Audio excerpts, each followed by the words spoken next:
यदि भगवान जैसे को एक मित्र चाहिए तो हम संसार के लोगों को भी एक मित्र बहुत अच्छा जरूरत है। आज संसार में जितने भी मित्र हैं, ये कथा को लाइव सुन रहे हो, यहाँ बैठे हैं, अपने मित्र के लिए एक जोरदार तालियां। और उस मित्र को याद करो कि भगवान जन्म जन्म हो मेरे ऐसा ही साथी देना, ऐसा ही दोस्त देना जो मेरे जिंदगी में बहुत सहायता करे। वो धन से ही सहायता नहीं करता महाराज, मन की सहायता कर देता है। आपका मन बुझा हो, परेशान हो, ऐसे समय आकर कंधे पे हाथ रख के कहता है चिंता मत कर, सब देख लेंगे। आप समझना कि जिस समय ये शब्द बोले गए उस मित्र ने भगवान बनकर ही कंधे पे हाथ रखा होगा तुम्हारे। उस प्रसन्नता के साथ सुदामा जी चले आ रहे, लकड़ी टेक सबसे पूछते कहां पता है, क्या पता है। और सुदामा जी द्वार पर पहुंचते हैं, परिचय देते हैं अपना कि भैया मुझे कन्हैया से मिलना है। जैसे तैसे कोई पहुंचा ही देता द्वार पर। अब द्वार तो सोचो, द्वारका का जो द्वार होगा, इतने बड़े राजा का, वहां पर कितना बड़ा गेट होगा, सिक्योरिटी होगी। पूछा जाता था कौन किससे मिलने आ रहा है, मगर सुखदेव कहते हैं राजन, सुखदेव जी ने व्यवस्था की, गोविंद ने व्यवस्था की थी कि हमारे द्वार पर कोई ब्राह्मण आ जाए, पूछने की जरूरत नहीं है, बेझिझक अंदर भेज दिया करो हमारे पास। मगर सुदामा जी ब्राह्मण जैसे भी कम दिखे, इतने गरीब, इतनी हालत ठीक नहीं, तो उनको द्वारपालों को आश्चर्य हुआ कि ये कह रहा है कि मैं उनका मित्र हूं, मगर कहीं से लग नहीं रहा, ऊपर से नीचे तक देखते हुए। द्वार पर पहुंचते हैं और परिचय देते हैं द्वारपाल। देखो देखो ये गरीबी, ये गरीबी का हाल, कृष्ण के दर पे विश्वास लेके आया हूँ। मेरे बचपन का यार है मेरा श्याम, यही सोच कर मैं आस करके आया हूँ। अरे द्वारपालो कन्हैया से कह दो, अरे द्वारपालो कन्हैया से कह दो कि दर पे सुदामा गरीब आ गया है। हाँ, कि दर पे सुदामा गरीब आ गया है। हो भटकते भटकते न जाने कहाँ से, भटकते भटकते न जाने कहाँ से, तुम्हारे महल के करीब आ गया है। हाँ, तुम्हारे महल के करीब आ गया है।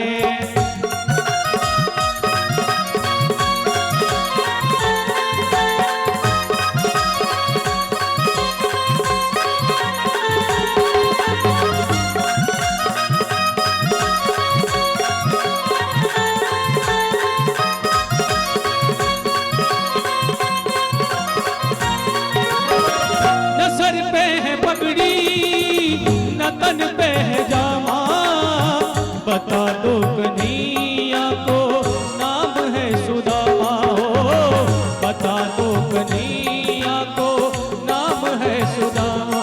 सर पे है पगड़ी न तन पे है जामा, हो बता दो कन्हैया को नाम है सुदामा। हो न सर पे है पगड़ी न तन पे है जामा, बता दो कन्हैया को नाम है सुदामा।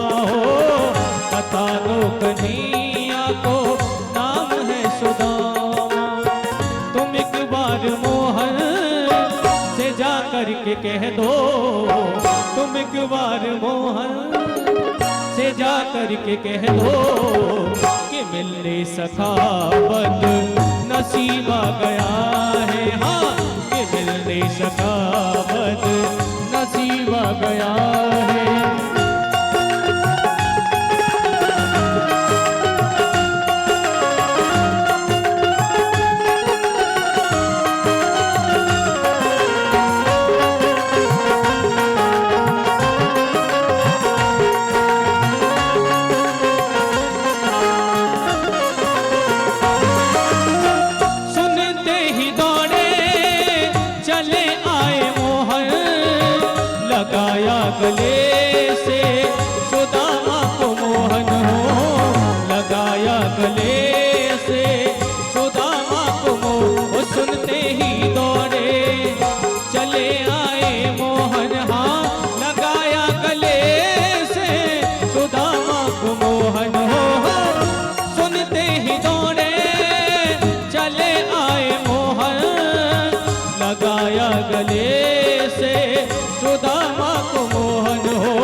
आंसुओं से श्याम ने धुलाए हो, चरण आंसुओं से श्याम ने धुला। बराबर में अपने सुदामा बैठाए हो, चरण आंसुओं से श्याम ने धुलाए हो। बराबर में अपने सुदामा बैठाए, चरण आंसुओं से श्याम ने धुलाए हो, चरण आंसुओं से श्याम ने धुलाए। न घबराओ प्यारे जरा तुम सुदामा, न घबराओ प्यारे जरा तुम सुदामा, खुशी का समा तेरे करीब आ गया है। हाँ, खुशी का समा तेरे करीब आ गया है। हाँ, खुशी का समा तेरे करीब आ गया है। बड़े दिन हुए, ओ बड़े दिन हुए, बिछड़े सखा से ए द्वार पालो मिलने दो। बड़े दिन हुए, बिछड़े सखा से ए द्वार पालो मिलने दो। बड़े दिन हुए, बिछड़े सखा से ए द्वार पालो मिलने दो। हो बड़े दिन हुए, बिछड़े सखा से ए द्वार पालो मिलने दो। बड़े दिन हुए। देख सुदामा की दीन दशा, करुणा करके करुणा निधि रोए। पानी परात को हाथ छुओ नहीं, नैनन के जल सो पग धोए। किमनेन कृतं पुण्यं वदुतेन भिक्षुना, श्रियाहिनेन लोकेस्मिन् गरितेनाधमेव च। सुखदेव कहते हैं राजन, इस पूरे प्रसंग में जो सबसे ज्यादा हैरान है वो रुक्मणी जी। न तो आज से पहले कोई चर्चा घर में हुई कि तुम्हारा ऐसा भी कोई दोस्त है, और आज अपने अंतःपुर में बैठे हुए गोविंद रुक्मणी जी के साथ, जैसे द्वारपाल ने बताया और कन्हैया अपना पीतांबर छोड़ गए, अपने जूते खड़ाऊ कुछ नहीं पहने, नंगे पांव सुदामा का स्वागत करने के लिए चले। अलौकिक मिलन। मेरे गोविंद को इतनी करुणा आई कि अपने मित्र के चरण, रुक्मणी को पानी लाने में देर हो गई, उतनी देर में तो मेरे गोविंद ने पैर धो दी, और बड़ी दूर से चलकर आया सुदामा, उसके पैरों में लगे हुए कांटों को मेरे गोविंद ने निकाला, अपने साथ बिठाया,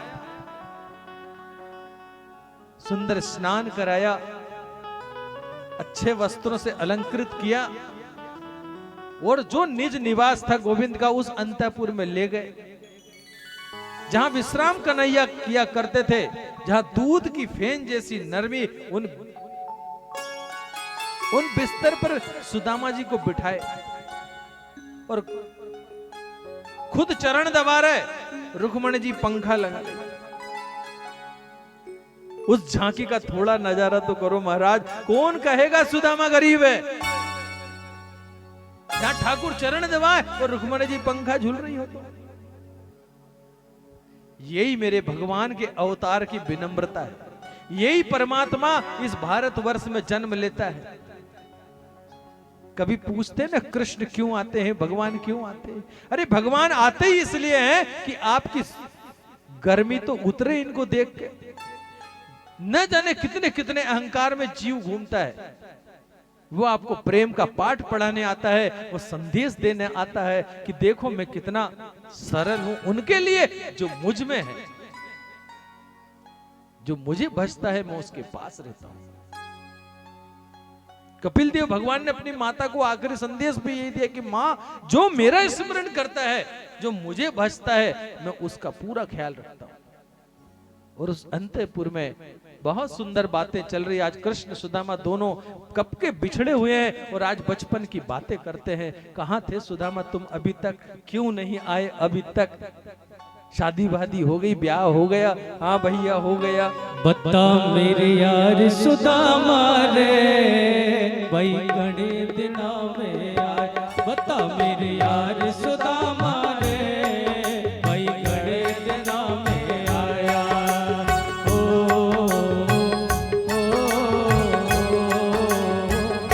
बता मेरे यार सुदामा रे, भाई घणे दिना में आया।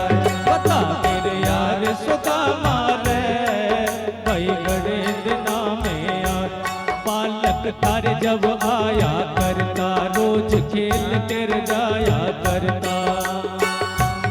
बालक थारे जब आया करता, रोज खेल कर जाया करता। भाई तकरार सुदामा रे, ओ भाई तकरार सुदामा रे, भाई घणे दिना में आए। बता मेरे यार सुदामा रे, भाई घणे दिना में आया। बता मेरे यार सुदामा। कभी कभी तो ये सोचो सुदामा प्रसंग में ये लखा जी भजन नहीं गाते तो ये झांकी का भी कुछ आनंद कम हो जाता है। उसके पहले भी सुदामा चरित्र हमारे गुरुजी गाया करते, मगर जैसे जैसे समय बदला महाराज, भगवान की झांकियों को आपके अंदर आत्मसात करें कि शायद ऐसे ही कुछ वो वातावरण रहा होगा, ऐसा बताने का व्यासपीठ प्रयास करते हैं। दोनों मित्र बात करते हैं और आप और हम भी पुराना मित्र यदि कोई 40 साल बाद मिले तो सोचो क्या बात हो रही। बताया सुदामा ने जी कि सुशीला तेरी भाभी है, छोटे छोटे 4 बच्चे हैं। बता भाभी ने कुछ बोला आते समय? बता दी बात कि कन्हैया कह रही थी कि 1 मास में 2 एकादशी हो और हमारे घर में दीनदयाल रोज प्रतिदिन एकादशी हो रही है। कन्हैया पूरे भाव समझ गए। कन्हैया समझते का, पंडित जी बन के तो खुद ही गए थे, नजारा देख के आ गए थे सब सुदामा जी का कि क्या हाल चाल है वहां। अच्छा तब ये भी बता दे मेरी भाभी ने कुछ भेजा होगा। तो अब द्वारकाधीश का वैभव देखकर सुदामा जी शर्माते। कैसे दूं मैं? एक तो फटी धोती, उसमें भी चावल कई प्रकार के, कैसे भोग लगाऊं भगवान को? ये संकोच। मगर कन्हैया जिद करके चावल की पोटली छुड़ाते हैं। वो विनोद मित्रों का कैसा रहा होगा आप अंदाज लगाओ कि एक भगवान ने पोटली खोली, रुक्मणी जी बगल में खड़ी हैं और वे कच्चे चावल, भगवान भाव नहीं देखते। पत्रम पुष्पम फलम तोयम। अरे आप तो जो भाव से दे दो, भगवान प्रेम से चढ़ी हुई चीज को कैसे नैवेद्य लगाते महाराज। 2 मुट्ठी चावल खाए मेरे गोविंद ने, 2 लोग का राज सुदामा जी को दे दिया। तीसरे में रुक्मणी ने हाथ पकड़ लिया, भगवान अपने भी बाल बच्चे हैं, रुक जाओ, हमारे को भी प्रसाद बांट दो, हम बगल में बैठी है। 16,108। हाँ सुखदेव कहते राजन इस कथा का भाव यही है, यदि सुदामा मित्र है तो भगवान को आप नवदा भक्ति में आता है कि कौन से भाव से ईश्वर को भज सकते हो आप। सख्य मात्म निवेदनम, नवदा भक्ति में एक आती है सख्य है ना सखा। क्या भगवान तुम्हारा दोस्त नहीं हो सकता? भगवान को मित्र बनाओ।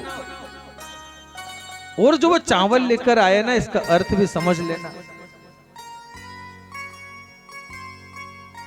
यदि सुदामा जी पहले भी आ जाते और कुछ थोड़ा सा भी ले आते तो कृपा हो जाती। आज 2 मुट्ठी चावल जैसे भी लाए, भगवान ने उसका स्वीकार किया और कृपा करी। सुखदेव कहते हैं राजन, सुंदर सुदामा पूरी नगरी बना दी जैसी द्वारकाधीश थी। और जब सुदामा जी वापस लौटे महाराज तो अपनी नगरी को पहचान नहीं पाए। इतनी सुंदर नगरी। घर गए, सुशीला जी ने आरती स्वागत की, कहने लगी अपने ही घर है कि किसी और के घर आ गए महाराज। बताया कि आप ही का घर है। मन ही मन भगवान को बहुत धन्यवाद दिया, बहुत कृतज्ञता की। हमारे घर में भी जीवन में जो अपने बंगलों में अपन रहते हैं ना, ये भगवान की कृपा ही समझना। तुमने थोड़ी सी चावल तो चढ़ा के आए थे मंदिर में, जो आरती की थाली में रहते हैं ना, कि पंडित जी कहते हैं चावल हाथ में लो, ध्यान करो, तुम बोलते हो गणानान्त्वा गणपति गुंग हवा में, वहां से जो हवा चली आपकी बिल्डिंगें बन गई उन जरा से चावल के दाने चढ़ाने से। भगवान करे हम ऐसी सुदामा जैसे भाव बना रहे। मैं चाहे जैसे भी मेरे पास की भक्ति हो, ये चावल 4 तरह के, मतलब मेरे पास 4 तरह के विचार हो, मेरी टूटी फूटी भक्ति जैसी भी है, मैं गोविंद को अर्पण करता चलूं।